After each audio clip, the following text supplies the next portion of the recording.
Hello there, guys. It's Mr. Maximo here, Vinny Sandhu for the European Cricket Network with another match preview show for a European Cricket Cyprus match. And today it's match 14, the first match of Friday, the 28th of August. It's between the Nicosia 11 Fighters and the Cyprus Eagles. This game will start Friday morning, 7 a.m. GMT, which is 9 o'clock in Central Europe. It's 12:30 p.m. in India. And as always, you can catch all the action here on the European Cricket Network, whether it's through our website, ecn.cricket, or our YouTube channel, ECN European Cricket Network. If you're in the Indian subcontinent, you can catch it on Fancode.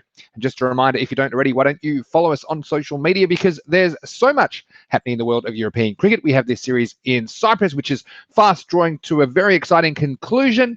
Next week, we are in Rome. So it'll be great to take the European Cricket Series to Italy for the first time. Let's have a look then at what we can expect on day 5 of the 7 days of action there in Cyprus. Once again, we have 3 games on the card. This game between the Eagles and the Fighters should be pretty interesting. They're currently in 3rd and 4th place, although the Eagles do have a couple of games in hand compared to the teams above them. So join us from 12:30 Indian time for all the action on the European Cricket Network. For all the fixture stats and scorecards from the tournament, make sure you visit our website, ecn.cricket, because there's a treasure trove of information there. And I'll actually post the link in the description. Also, you'll see a link towards the end of this video where you can directly go through to our website to get all that inside info that you'll want to make the best decisions if you are following the tournament. Let's bring it to this preview then of match 14 between the Fighters and the Eagles. And as always, we have some likely lineups for you. The Nicosia 11 Fighters will be led by Benazir Ahmed, and Nouri Chowdhury is likely to be their wicketkeeper, while for the Eagles, they'll be led by all-rounder Murali Alanki, with Sajib Mohammed taking the gloves. Let's talk a little bit about these two teams. The Fighters, well, they only have 1 win out of their 6 games so far in the series, and they're yet to beat any of the big 3. And by the big 3, I mean Riyan, the Nicosia Tigers, and the Cyprus Eagles.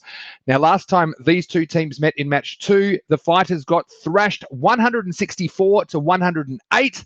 But the Eagles' top scorer in that match, Zishan Sawa, is not expected to play in this game, so that will give the Fighters a bit more of a fighting chance.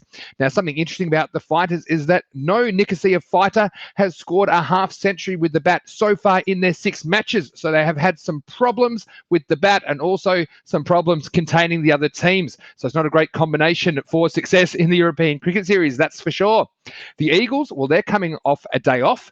They're currently in 3rd with 3 wins and a loss. But as I said, they do have a couple of games off the 2 teams above them. They'd be hoping for a couple of confidence-building wins out of their Friday.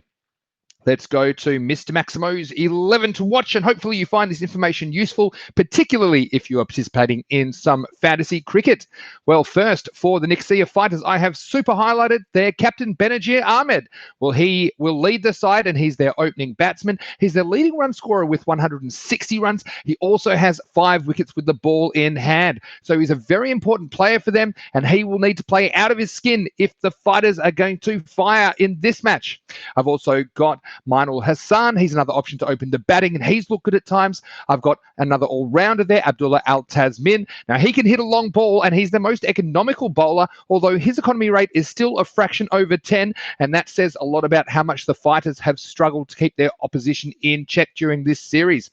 Finally, I've got some bowling options for the Fighters there in Munir Rahman and Sourav Ahmed. They are their joint leading wicket takers in this tournament with 6 wickets apiece. For the Cyprus Eagles, I have super highlighted Mehran Khan, who continues to impress me. He's a very experienced campaigner, and he has a good cricket brain, so he really does do well in this T10 format where you do have to think through a lot of situations. He'll no doubt feature prominently with both bat and ball, and his economy rate of only 6.6 is outstanding, so he's been very difficult to get away this week. I've also got another batting option there in Mani Makala, who would love a few more runs under his belt. I've got some all-rounders there for the Eagles, starting with Gurdeep Sharma, who comes into the side. Now, this guy is a very accomplished player in Cyprus. He does have a T20 century to his name, so I'll be very interested to see how he goes. It's our first look at him in the series. Also, I've got Gursavak Singh. He's been a bit hit and miss, but this is the sort of game where he could assert his authority. I've got the captain, Murali Alanki, who has 4 wickets in the tournament. Finally, I've got Charan Nalluri. Now, he's still searching for a wicket in the series, but this could be the game where he could grab 1 or 2. Now, specifically, if you are playing some Dream 11 cricket, I do have a substitution there because you'll notice there's a points cap issue, and also I need 1 more batsman. So I would bring in Jubraz Morol as a substitute for one of the all-rounders, probably Abdullah Al-Tasmin, because he didn't have a great game the last time that these 2 teams met.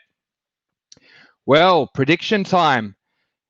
And wasn't I relieved to get a win under my belt? We saw Rian blast a record score of 197. That's a record score in the ECS. We still haven't seen a team make 200, but those of you that have been following the show, they'll know that I had 3 consecutive losses. That was after a run of 34 consecutive weekday winners.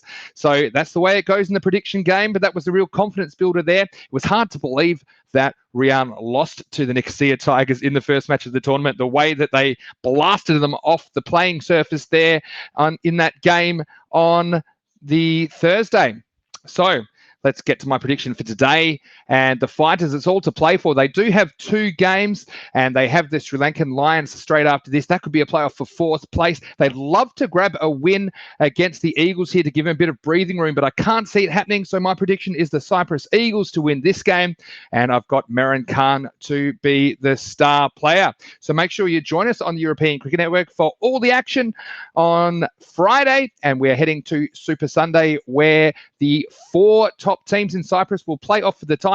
That's why it's all to play for here, even for the Fighters, because if they can nail down 4th place, they're only 2 wins away from lifting the trophy there in the European Cricket Cyprus. If you did enjoy this video, please leave a like and a comment. I'll get to as many as I can. But for now, this is Vinny Sandhu, Mr. Maximo for the European Cricket Network, saying enjoy the game, and we'll see you next time on European Cricket.